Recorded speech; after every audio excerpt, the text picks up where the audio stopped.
And if you're struggling to get your work done from home, do not worry. These are brand new times for a lot of people. You are not alone. With all the distractions, many are finding it hard to focus or communicate with their work team. Absolutely. We're all trying to figure this out. And here to help with the transition is founder and CEO of CKP Communications Group, Carey Kirkpatrick. Thanks so much for joining us, Carey. We really appreciate it. There she is, up there on the big screen. I know.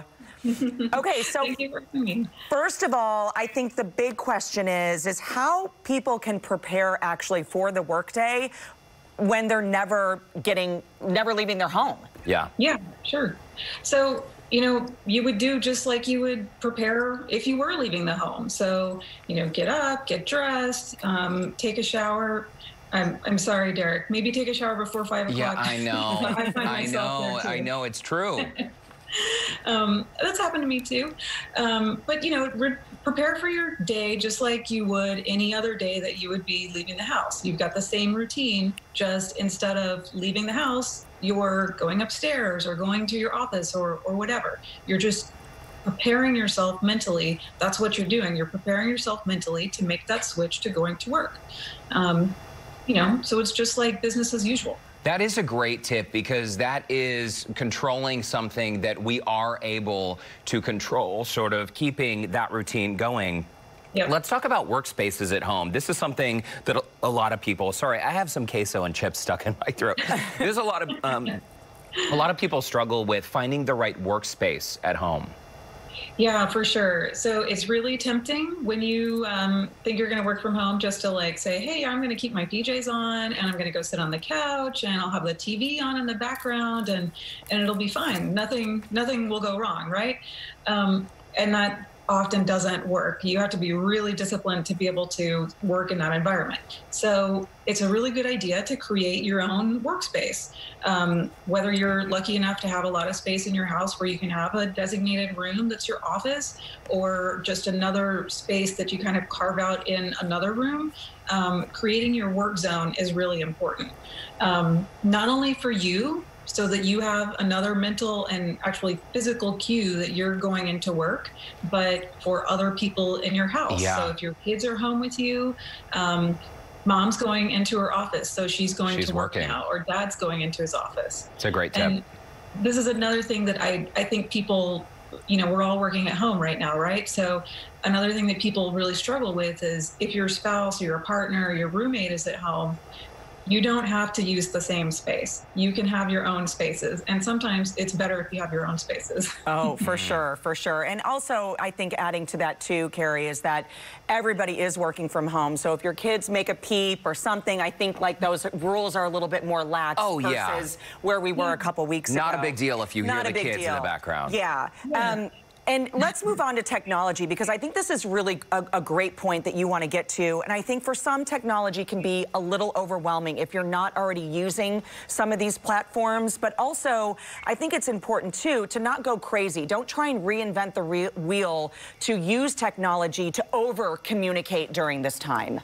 Yeah, for sure. So like you said, don't try to infuse things into your normal routine that you wouldn't normally be using. That just makes it even more frustrating and confusing and can really derail your day. So the things that I tend to use and I think can work well for anybody are all free tools. So, we all have some sort of calendar mechanism, whether you're using the Google Calendar or your Apple Calendar or, your usual your old-fashioned paper calendar. But use that calendar to block out your day for all of the things that you need to get done. So, if you're going to work on this document from this time to this time, mark that out. It helps you stay accountable and keep track and organize. That's also really helpful if you're using a shared calendar online so that your coworkers know when to not bother you or when they can bother you. It's just making sure you've got all of the tools there, but not overthinking the tools. Carey, you are so reasonable. I can understand why you have all those degrees on the wall behind you. Let's talk about things that maybe we should think about doing differently at home, because what you just mentioned, I think, is so valid. Don't reinvent the wheel. Are there things that we might want to try in this different workspace? Yeah. So first of all, we're all doing this, a lot of us for the first time. Let's all just exhibit some patience with everybody that we work with. Your manager is probably doing this for the first time, and your coworkers are doing it. So I like to think we all have patience normally, but this is a time to be even more patient than usual. But you also want to try to be proactive and helpful and present. And part of being proactive and helpful and present is over communicating, but not over communicating to the point that you're annoying somebody. So it's the idea of managing up or managing across. And what I mean by that is, you know, somebody reports into me and I know that every day at 4 o'clock, I'm going to hear from them and I'm going to get a whole list of all the things that they did for the day and important information that they think I need to know. I don't have to ask them. They just are proactive about getting it to me. And on top of that, they're proactive about knowing how I want to receive that information. So, Courtney, if you like to receive a phone call, then, you know, your coworker should know, don't text me, send me, or don't text me, call me up on the phone. And Derek, if you're better with text, then your coworker should know I prefer to communicate by text. So, you know, it's setting those ground rules, but also making sure everybody knows what to do. All right, Carey Kirkpatrick, thank you so much for your time joining us. Please come back and see us virtually very, very soon.